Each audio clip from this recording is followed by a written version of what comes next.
mothers suffer on behalf of their babies. That's one of the reasons we love our mothers so much, is that we know that they have to endure pain and sorrow on our behalf. In that way, mothers teach us a lot about God.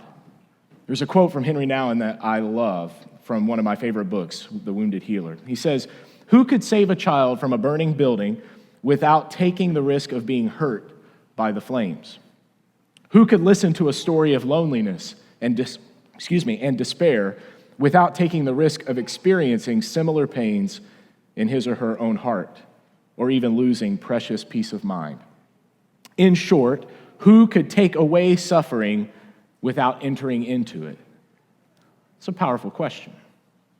It's a good question on Mother's Day. It's a good question on any Lord's Day when we gather to worship and we think about God and we celebrate the cross and the tomb and we consider Jesus as a wounded healer.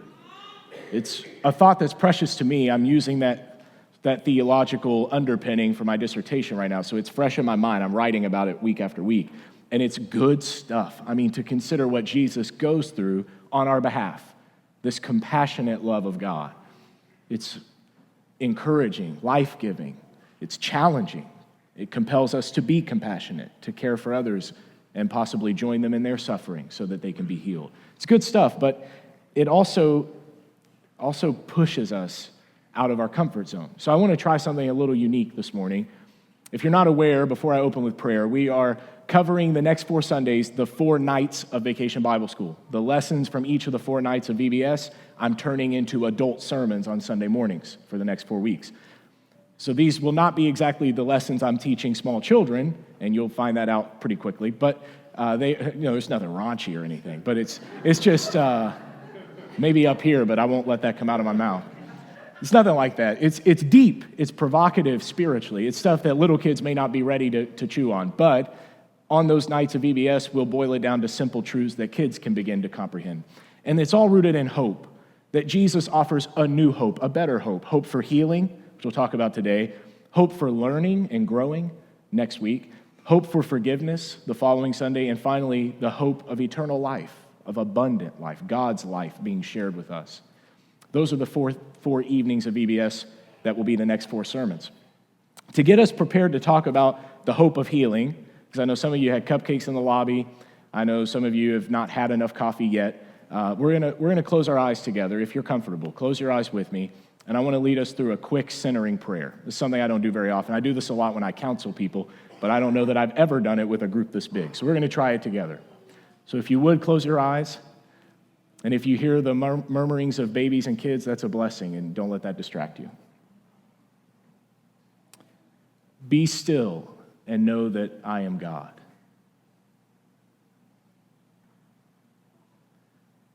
Be still and know that I am. Be still and know. Be still.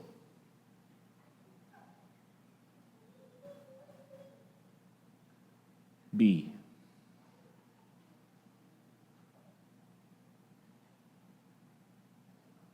Amen.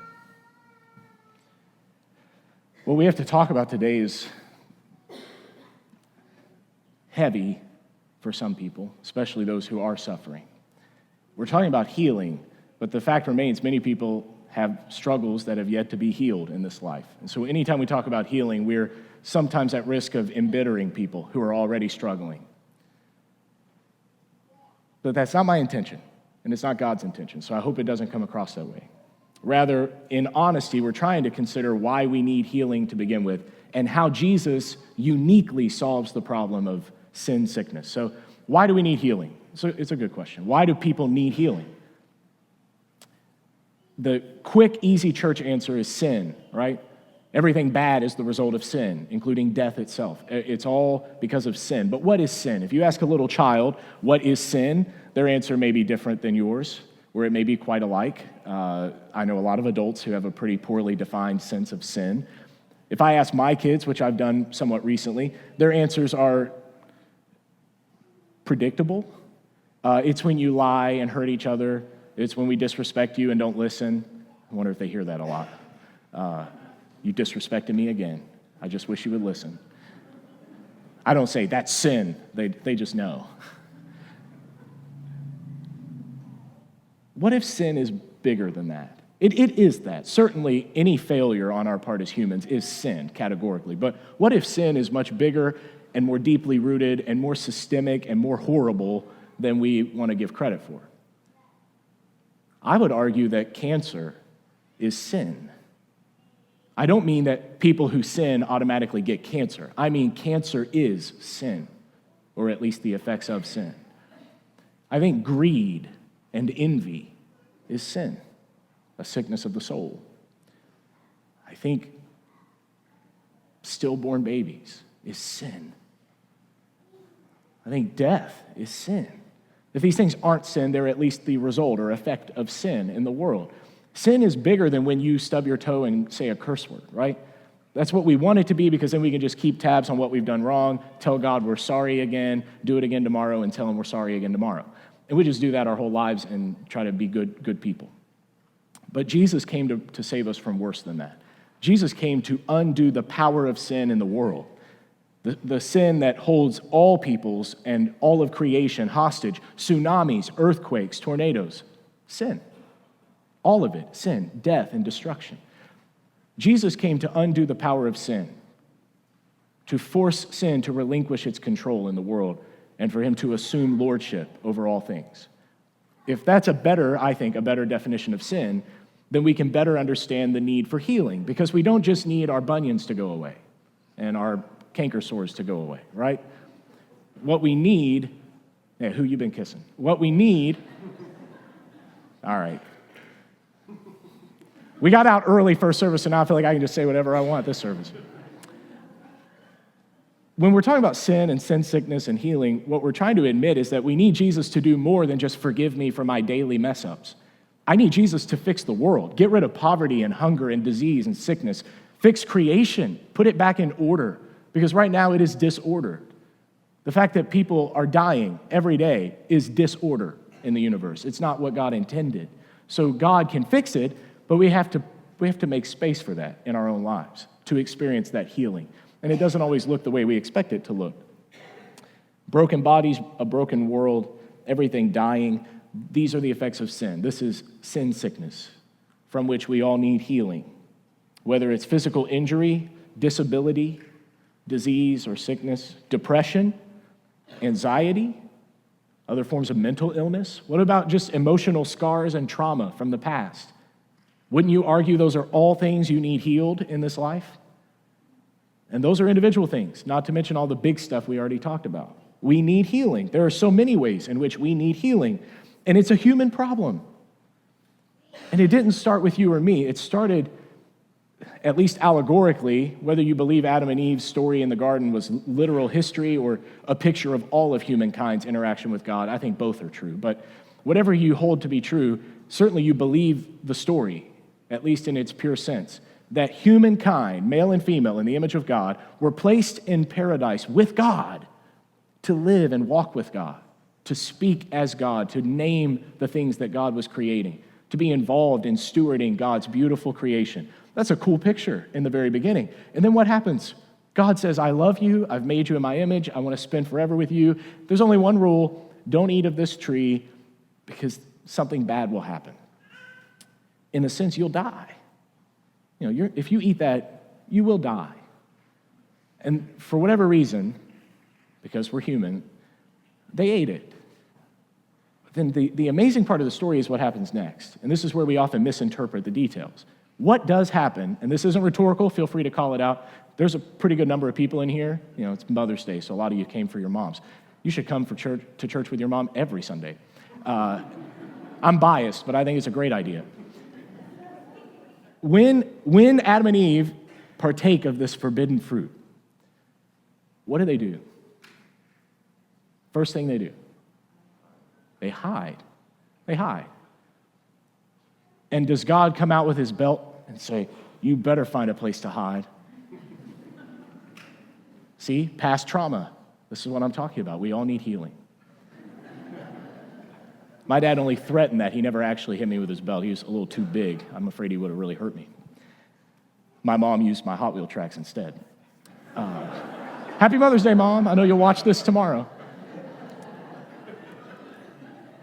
I'll call her later and smooth it over before she sees the video. What is that? Why did they hide? I mean, think about it. Why did they hide? Why did they hide? And God even says to them, why are you hiding from me? And what do they say? We were naked and ashamed or afraid. Yeah, they were naked. Yes, exactly. At least somebody's paying attention. They were naked. And do you know what God says? Hey, let's reel it in, guys. Quit stealing my thunder, man. Do you know what God says? He says, why were you afraid? Who told you that you were naked and should be ashamed? Who told you to be afraid of me? Notice God's anger over sin is not the immediate effect of their nakedness. God seems to say, I could fix that. I can make you clothes. But why are you hiding from me? Why are you ashamed to be around me? Which reminds me a lot of when I was a kid. We had a gas oven, and when the stovetop was on, there was blue fire, right? Anybody have gas ovens at home? You know what I'm talking about? There's a little blue flame. And I remember as a little kid being told, don't touch that, it's hot. And I thought, yeah, fire, hot, don't touch, okay? So then when my mom left the room and had the stove turned off, I thought, no more fire, touchy. And what happens? You burn your little toddler hands, right? Do you know what I did after I burned my hand? I ran to my room and went into hiding and tried to make as little noise as possible. What a weird thing to do. Why on earth would a small child run away after they get hurt after breaking their parents' rule? If not because their instinct is to go into hiding rather than to go to the one who could have healed and helped. There was one person in that house at that moment who could have helped me, and I was running away from her, hoping she wouldn't even find out what had happened. What a weird thing. And that's very human of us, isn't it? That's what we do all the time. It's a human problem, the sin sickness. That we're not only sick, but that we run away from the doctor who can heal us. And so Jesus enters the fray, and he says, it's the sick who need a physician, and I've come to heal them. If you don't think you're sick, keep on hiding. That's your choice. But if you want a cure, I'm here. We need healing. In the Gospels, there's this fantastic way in which the word for healing and salvation are interchangeable, at least in the Greek manuscripts. Now, in English, your Bibles will say things like, the woman who's hemorrhaging blood touched the robe and she was made well. But then someone else has his sins forgiven and it says he was saved. But it's actually the same word in Greek, which is helpful because in God's mind, those are the same thing. To heal someone who's bleeding is to save them from sin and its effects. When someone is cured of cancer and goes into remission, I guess you can't say cured, but when they go into remission, we praise God because that person is being saved. Now, our minds have trouble with that because we think of salvation as just getting to heaven on a cloud one day. But if you could allow salvation to be the undoing of the power of sin in every way, then Jesus has come to heal and to save. Those who are sick are in need of a physician. I'll give you some examples. I went through the Gospel of Matthew, and I highlighted a few examples. I'm going to read them to you.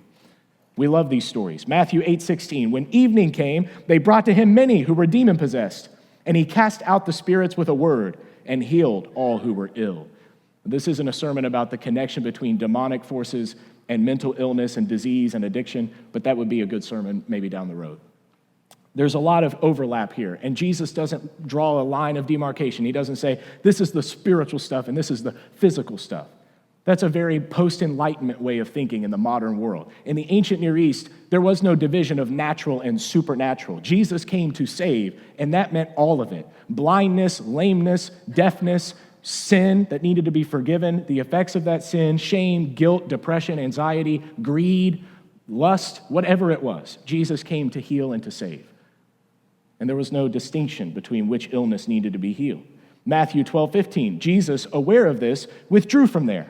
But many followed him, and he said, get lost, I'm trying to hide. No, he said, come on, and he healed them. It says he healed all of them.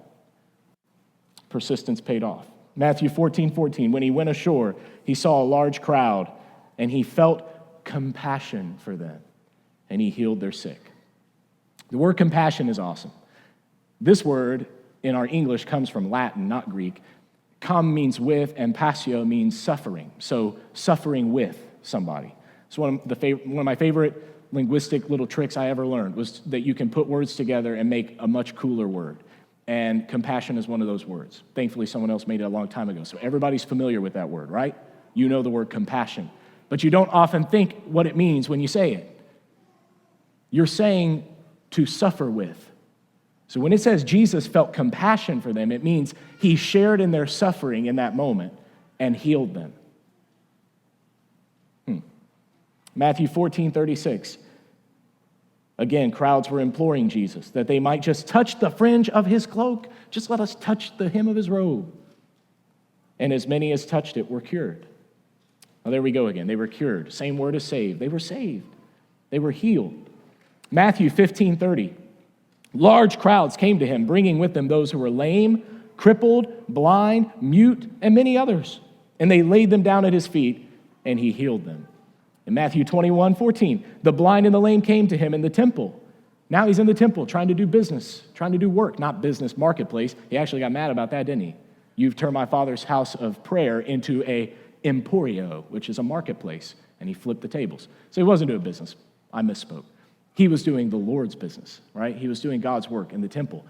And these people come and interrupt him. And what does he do? He heals them over and over again. These are the stories we find in the Gospels, and we love them. We love these stories. Who doesn't love a good healing story? But we really like it when the Gospels sort of focus in on individuals and the stories become more personal and we feel more of the baggage of the person who's coming to Jesus and we start to see ourselves in the story. I think of a few examples. There's that woman who was bleeding for 12 years. She wasn't just bleeding for 12 years. That would be to minimize her suffering, because this was not just a hemorrhaging issue. By bleeding for 12 years straight, there are a couple of insinuated circumstances for this woman. One, she's childless, because a young woman who's been bleeding incessantly for 12 years cannot bear a child. She can't get pregnant. No man would be allowed to be with her because she's always bleeding. So she would never have a child. And if you don't know already, the ancient Near East would leave a woman without children destitute. If she didn't have a good husband to care for her, or if that husband died, which was very likely by the time he was 45 years old, he would be dead, then where was she going to turn for help? And many wives were a decade younger than their husbands. So let's assume at least 10 more years before she passes. Who's going to help this lady? Jesus knew all of that. But that's not it. She's also unclean, ritually unclean. By bleeding at all times, she is always, at all times, tameh, or ritually unclean. So she's not allowed to worship anywhere, even in the women's court of the temple. She's not allowed to be around healthy people and touch them because she's unclean, and that will defile the people she's around. She has bloody cloths that she has to clean and dispose of all the time. There's a lot more happening here that we don't often take time to think through. But this woman needed healing in more than one way. Her suffering socially was probably greater than her bleeding. Jesus knew all of that, and he healed her of all of it. It's an amazing story. What about the blind beggar? When Jesus is traveling, I believe it's from Jericho toward Jerusalem, in this great parade, and there's a blind beggar on the side of the road, and the crowds push this beggar away. We don't need any more blind beggars. Who wants a blind beggar? You know what blind beggars do? Nothing. They don't pull their own weight. They just mooch off of the community. Many of you know this. That's why you don't help people. That's a joke, okay? Unless you don't help people, in which case, God forbid. But it is easy, isn't it, to think that, to jump to that conclusion. This person provides nothing to our society. Why are they even here? And that's how they treated this man. He was a waste. He was mooching off of everyone else, begging for coins from the wealthy. And they had pushed him to the periphery. Even when Jesus approaches, they seem to push him away. Jesus is too important for this guy. And do you know what Jesus does? He heals him, gives him his sight. But that's not the end of his story. It says he joins the crowds, the throngs of people who journey into Jerusalem in this great parade. He's not only healed of blindness, but now he's one of us. He gets to join the parade. He gets to partake in the festivities. He's part of society again. Jesus had to heal this man in more than one way. What about the lepers who come to Jesus? One in particular who comes to him and gets close enough that Jesus is able to touch this man, which is unthinkable because lepers lived in colonies. You remember tuberculosis hospitals? if at least from the internet or TV. I grew up near one. They use it as a haunted house every October, and it's a fun time. They pay actors to scare you and stuff. I don't know why people pay for that, but whatever. I've never been a fan of getting scared. I don't know why my wife thinks I am. She tries to scare me all the time. I share those stories every now and then. So Waverly Hills Sanatorium, or Sanitarium, whatever it was. It was a tuberculosis hospital for years, and then eventually it became a psychiatric hospital, and then it became abandoned. That building for years was home to quarantined TB patients who weren't allowed to interact with anyone but other TB patients. It was almost like a leper colony in the ancient world, and so that could give you an idea of what that's like. And I'll tell you how bad that was, to be quarantined like that, socially. Here's what they did. They built a death chute.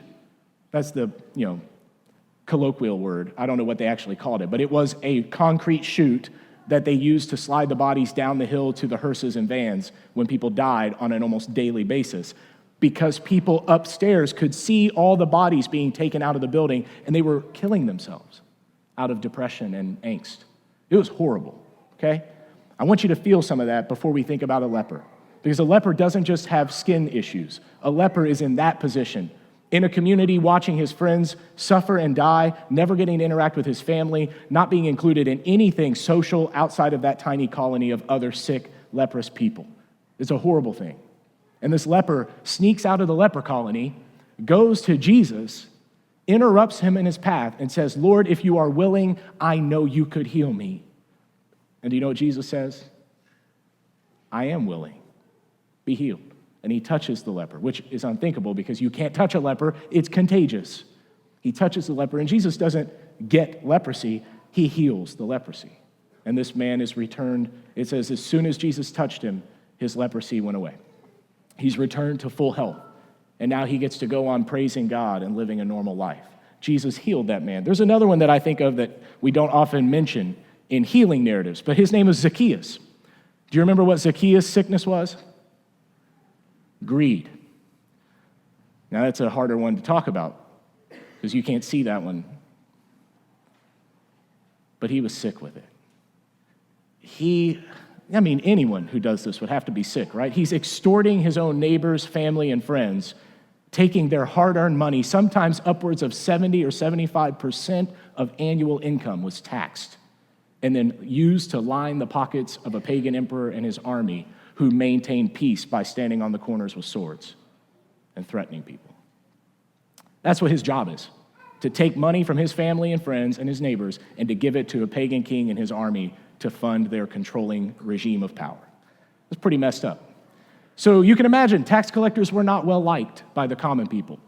And Jesus says to Zacchaeus, "Hey, I'm coming to your house tonight for dinner." And he invites himself over, and he has dinner with this man, becomes his friend, and heals him of his greed. And we know that because at the end of the story, Zacchaeus vows to pay back fourfold anyone that he has extorted and to give his money to the poor. And Jesus declares, "Today salvation has come to this house." He was healed. He was healed. That's an amazing story. For Jesus to do that, he had to have dinner with Zacchaeus. He had to go into a place in which he would normally be unwelcomed, and certainly in which the community would begin to judge him. And they did, didn't they? What did they say of Jesus? They couldn't say he is a sinner and tax collector, so what did they say? He eats with them. He has dinner with them.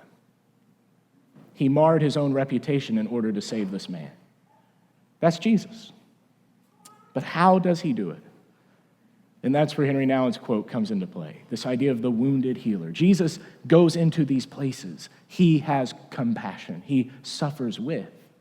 He joins Zacchaeus in his home for dinner, and by extension, he joins him in the list of people that are not liked in that community. He touches a leper, and by extension, allows himself to be made technically unclean by the ritual law. He allows a woman who's unclean to touch his robe and blesses her for her faith rather than cursing her for touching him and making him unclean. Jesus is willing to suffer with these people. He spends his time among the sick and the poor. When they interrupt him over and over and over again, even when he tried to go into hiding and they show up, he says, "Fine, you need this more than I do. Let me help you." It's the nature of God to have compassion, to suffer with us, because that's how we are healed. We want healing to be like modern medical practice often seems. That you come in with a problem, they diagnose and they treat it from afar, and then you call later and say the medicine is or isn't working, and they redose it or whatever, and you just figure it out as you go. But there's always a distance between you and the care that's provided to you. We want healing to work that way, and it can temporarily in earthly bodies work. Certainly, we are thankful for modern medicine and all the many miracles God does through it. But let's be honest. What we really need healed from is going to take more than that. It's more invasive, and the treatment has to be more invasive. It has to be personal. God has to suffer with us if we are to be healed. And so he does. That's the point of the incarnation. When God, the deity, puts on human flesh, he becomes sin who knew no sin. He becomes a curse for us, even as the curse of being hanged upon a tree. The Bible doesn't say these things for no reason. Jesus touches the untouchable. He eats with sinners and tax collectors. He spends his time with the unclean, risking his own ritual impurity. All of this because he knew that it was the best path to solidarity and healing with the people that he loved. So he does it, much like mothers do it. When I was a kid, I often would fall off my bike or trip over a tree root or something like that, and you get bumps and scrapes and bruises, and sometimes they bleed pretty good, and you get kind of nervous. I'm not squeamish around blood, but when it's your own blood, you're like, uh-oh, that seems bad. So then you run to your mommy. You're like, Mommy, I need something. I need a Band-Aid. I need help. I need your loving touch, right? You don't say that. You don't say, I need your loving touch. But spoiler alert, that turns out to be the best medicine that you actually did need, because your mom could rinse it off, put on the Neosporin, stick on a Band-Aid, and tell you, go rub dirt in it and have fun. That'd be all right. But when she scoops you up and says, are you okay? I know that must have hurt. I'm really sorry. Let me kiss my hand and put it on there and make it better. I hope she didn't kiss the bloody wound. I'm just a germaphobe. I can't handle it. There is some power. Isn't there some power in that mother's touch and kiss? In the solidarity, when the mother takes the child and says, I feel because you feel, I care because you care, you know that's worth more than 10 Band-Aids. It has to be. There is some unspeakable power in that sort of love that is compassionate, that feels what we feel, that cares about what we care about, that becomes like us in order to love us well. That is the love of God, and we see it in mothers. That's the power in motherhood, is the suffering for and with those that you love. Perhaps that's why Mary was such a pivotal part of Jesus' earthly ministry. Maybe God allowed Mary, God the Father allowed Mary, the mother of Christ, in some mysterious way to teach Jesus from birth what it looks like to suffer for another out of love, so that Jesus would be all the greater in his ministry to us. Henry Nouwen also wrote, the great illusion of leadership is to think that humans could be led out of the desert by someone who's never even been there. And I'll say that again. The great illusion, I'm going to argue, the great illusion in life is that people think they could be led out of a desert by someone who's never been there. Could we trust a God who was not with us in the wilderness? Who wasn't there day after day in the pillar of cloud and the pillar of fire? Could we trust a God who was aloof, who was far off in the distance, uninterested in our affairs? Surely not. That's a God we could grow to hate, really. But you can't hate the God who's with you in the suffering, the one who's with you in the fiery furnace, the one whose presence leads you and goes behind you and hems you in from front to back. You can't hate that God, because that God is love, compassionate love. Love that heals. That's what we mean when we say that for our sake, God made him to be sin who knew no sin, that in him we might become the righteousness of God. I think I have that on the screen, in fact. This is 2 Corinthians. Paul, the Apostle Paul, wrote those words. And he wrote them to a church that was regularly struggling. You read the letters to the Corinthians, they had a lot of problems. Paul says to them, check this out. God has made Jesus sin, even though he knew no sin, meaning he didn't actually commit sin or fail in any way. He was the perfect human. And yet God allowed him to become sin so that you could become righteousness. Now, we think of sin as doing bad things and righteousness as doing good things. That doesn't fit this description. God didn't say, I made Jesus do bad things so you could do better things. He said, I made Jesus sin, and sin was crucified and defeated, so that in the resurrection you become righteousness. You are adopted back in as the children of God. You are healed. To be healed, he had to suffer. To be healed, for you to live, he had to die.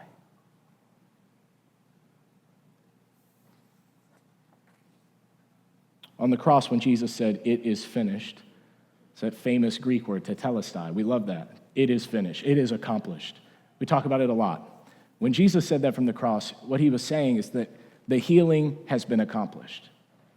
He didn't mean now instantaneously you'll all be healed and it's done. He meant the healing is now done and available to you. The inoculation has been prepared, and all you have to do is receive it, and you will be healed. It may be a matter of time, but what is time to a God in eternity? To us as temporal beings, it may seem like a long time, but to God who is outside of time and space, he says, I've already healed you. It's finished. It is accomplished. And that may be a word to some of you who are still struggling with sickness or mental illness or frustrating circumstances, and you think, God, I just want you to heal me, and God says, I am, and I will. It's only a matter of time. It is already finished. Sin will not have the last word. Death has been defeated. Because Christ died, you will live, and you will be healed. Would you stand with me as we close? And this will be a little different, but I'd like to close with a responsive prayer. I borrow this from the Sisters of Life.